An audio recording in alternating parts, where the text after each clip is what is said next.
Hi everyone, welcome back. Let's dive into today's story. I divorced my wife of 27 years after discovering her deception. I never imagined I would find myself here, writing this. But life is rarely what we expect, is it? My story is not just about betrayal. It's about the shockwaves of deceit that ripple through the years, crashing into the shores of a seemingly perfect life. My name is Catherine, and my husband of 27 years, David, recently uncovered a secret I thought was buried forever. This story isn't for the faint of heart, and I'm not seeking sympathy. I'm here to share my tale of love, betrayal, and the devastating consequences of choices made long ago. David and I met when we were young, wide-eyed, and full of dreams. I was 18, working at a small-town hardware store, and he was a bright-eyed college sophomore. From the moment we met, it felt like destiny had drawn us together. After just 7 whirlwind months, he proposed, and I eagerly said yes. We had a plan. David would finish his degree, land a stable job, and then we'd marry.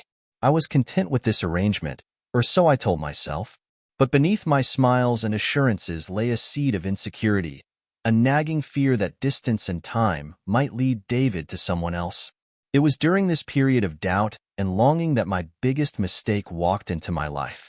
His name was Ethan, a regular at the store where I worked. He was charming, confident, and persistent. At first, our interactions were harmless, a friendly chat here, a compliment there.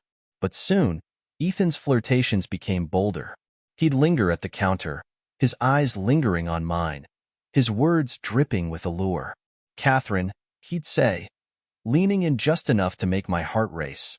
"A girl like you deserves more than waiting around for a man who's never here." I brushed him off, laughing nervously. "I'm engaged, Ethan. I'm happy." But the truth was more complicated. David's weekends away at college were growing longer. Our phone calls, though frequent, felt like a poor substitute for his presence. And Ethan, with his relentless charm, began to fill a void I hadn't realized was growing inside me. The first time I crossed the line was a rainy Saturday. David had called to say he wouldn't be coming home that weekend. The weather was too bad, and he had too much studying to do. I remember staring at the phone, frustration bubbling up inside me. That evening, Ethan stopped by the store. He invited me out for drinks, and against my better judgment, I said yes.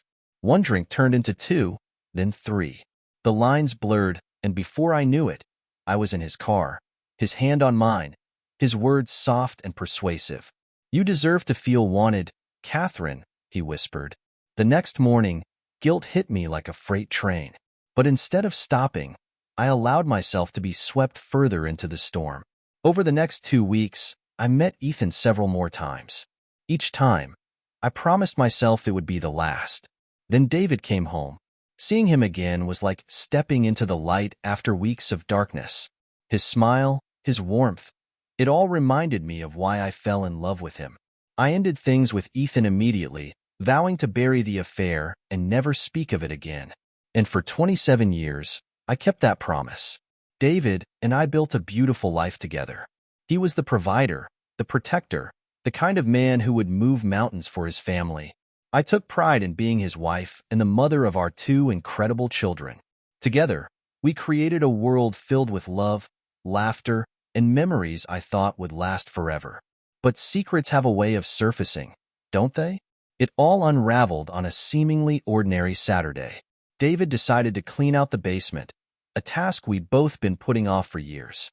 Among the dusty boxes of old yearbooks and keepsakes was a journal, my journal.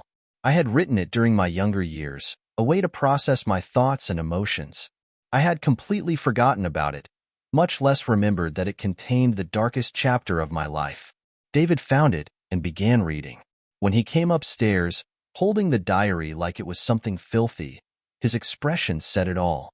He was furious, devastated, and disgusted. "Catherine," he said, his voice trembling with anger. "What the hell is this?" The confrontation was brutal. He read aloud the passages about Ethan, his voice growing louder and more agitated with each word. I tried to stop him, tears streaming down my face, but he was relentless. "How could you do this to me?" he shouted. "You were supposed to be my everything." I tried to explain, to beg for forgiveness, but he cut me off. "Pack your bags," he said coldly. "You're leaving." I pleaded, falling to my knees, clinging to him like a drowning woman. But David was unyielding. His trust, his love, everything we'd built was shattered. I left that night, retreating to my parents' house like a scolded child. The fallout was swift and merciless. David told our children, sharing the contents of the diary with them. My daughter called me, her voice filled with anger and betrayal. "How could you do this to Dad?" she demanded before hanging up on me. My son didn't even respond to my texts or calls. David didn't stop there. He reached out to Ethan's wife, Lauren, who called me, her voice dripping with venom. "You destroyed my life," she spat. "Stay away from me and my family." David turned into someone I didn't recognize. The calm, level-headed man I had loved for 3 decades was gone, replaced by someone bitter and vengeful. He began drinking, something he rarely did before, and spent nights out with Lauren. Rumors began swirling in our small town. Rumors that David and Lauren were having an affair of their own. When I confronted him, he laughed bitterly. "Go ask Ethan for comfort if you need it," he said. The weeks that followed were a blur of pain and regret. David filed for legal separation and moved all my belongings into the guest room. He put a lock on our bedroom door, effectively shutting me out of his life. Our children, once my greatest pride, now barely spoke to me.